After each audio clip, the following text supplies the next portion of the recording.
नमस्कार, भूमि आईएएस में आपका स्वागत है। भारतीय भूमि पर भारतीय रिजर्व बैंक के खजाने में 100 टन से ज्यादा स्वर्ण का शामिल होना सुखद और गौरवान्वित करने वाली खबर है।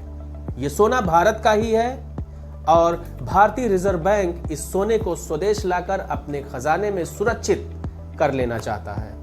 जब सोने को स्वदेश लाए जाने की सूचना है तब साल 1991 की याद स्वाभाविक है, जब मजबूरी में देश को अपना सोना विदेश भेजना पड़ा था। मार्च के अंत तक रिजर्व बैंक के पास 822.1 टन सोना था, जिसमें से 413.8 टन सोना विदेश में था। वास्तव में अपना सोना किसी अन्य देश में रखने को बहुत अच्छा नहीं माना जाता। रिजर्व बैंक शायद संदेश देना चाहता है कि भारत अब शक्तिशाली है और वो अपने सोने की हिफाजत खुद कर लेना चाहता है। भारत का ज्यादातर सोना बैंक ऑफ इंग्लैंड के पास सुरक्षित है और कुछ सोना विदेश में रखना रणनीतिक रूप से ठीक फैसला है। एक खास बात यह भी है कि भारत चालू वित्त वर्ष में ऐसे चंद देशों में शुमार है जिन्होंने सोना खरीदा है। भारतीय रिजर्व बैंक ने कुछ ही महीने में 27.5 टन सोना खरीदकर अपने स्वर्ण भंडार में जमा किया है। वैसे भारत की स्थिति अचानक नहीं सुधरी है। लगभग 15 साल पहले भारत ने अंतर्राष्ट्रीय मुद्रा कोष से 200 टन सोना खरीदा था। संकेत साफ है, आर्थिक उदारीकरण की नीति अब रंग ला रही है।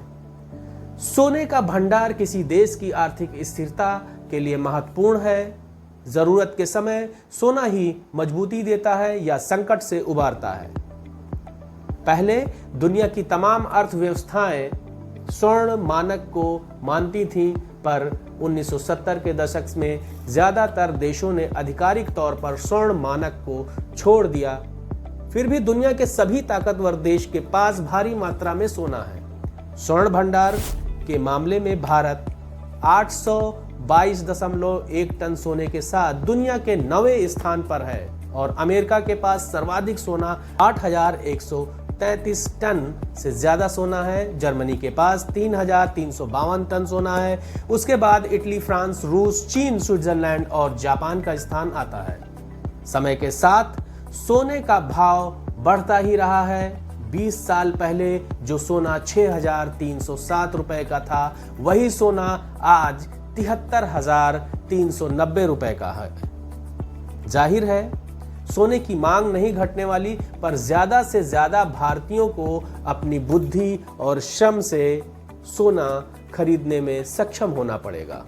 तभी देश के स्वर्ण भंडार की खनक और चमक बढ़ेगी। दोस्तों, मिलते हैं किसी और टॉपिक के साथ। तब तक के लिए नमस्कार।